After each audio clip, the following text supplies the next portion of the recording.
دیکھیں عزیزان گرامی، کتنی آزادی حاصل ہو رہی ہے پروردگار متعال کے راستے میں قدم رکھنے سے، اور یہ کتنا مختلف ہے اس سے جو ہمیں بتایا گیا، یہ جو ہم نے سمجھا ہے۔ اب ہمیں یہ ڈیسائیڈ کرنا ہوگا کہ ہم کس کی بات پر اعتماد کریں۔ وہ جو ہمیں بتاتا ہے کہ یہ راستہ مشکل ہے، غیر ممکن ہے، خود تو کچھ کر ہی نہیں سکتے ہو، تم ہو ہی کون کہ جو اللہ سبحانہ وتعالیٰ کی معرفت حاصل کر سکو، یا امام علیہ السلام کی جملات، یا تو پھر ہم اپنا دل بند کر دیں کہ نہیں ہمیں تو کچھ بھی نہیں سمجھ میں آتا، تو پھر وہ مرحلہ ہی پھر الگ ہوتا ہے کہ جس میں اہل بیت علیہ السلام خون سے، اپنی قربانیوں سے، شہادتیں دے کر ہم تک اپنے جملات کو پہنچائیں، اور جب وہ جملات یہاں ان کی محنتوں سے پہنچ گئے ہمارے دل کے پاس اور دستک دے رہے ہیں،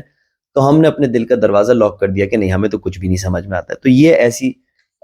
جو تھاٹ ہے اس کا پھر کوئی توڑ نہیں۔ لیکن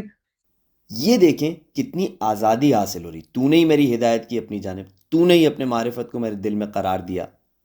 اور میں اس معرفت کی ہدایت سے تیرے جانب آ رہا ہوں، اور میں اس پہ بڑا مطمئن ہوں کیونکہ یہ تو نے میرے دل میں قرار دیا۔ دیکھیں یہ وہ رشتہ ہے جو امام علیہ السلام جوڑنا چاہ رہے ہیں، مکمل اعتماد اور اللہ پر بھروسہ۔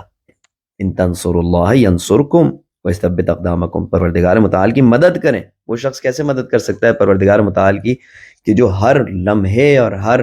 پل اپنے آپ کو ان چیزوں میں محتاج محسوس کرے جس میں محتاج نہیں ہے۔ من ذا الذی یقرض اللہ قرضا حسنا، کون ہے جو پروردگار متعال کو قرض دے؟ یہ وہ بلندیاں ہیں جس پہ پروردگار متعال ہمیں لے جانا چاہتا ہے۔ وحبی لک شفیعی الیک،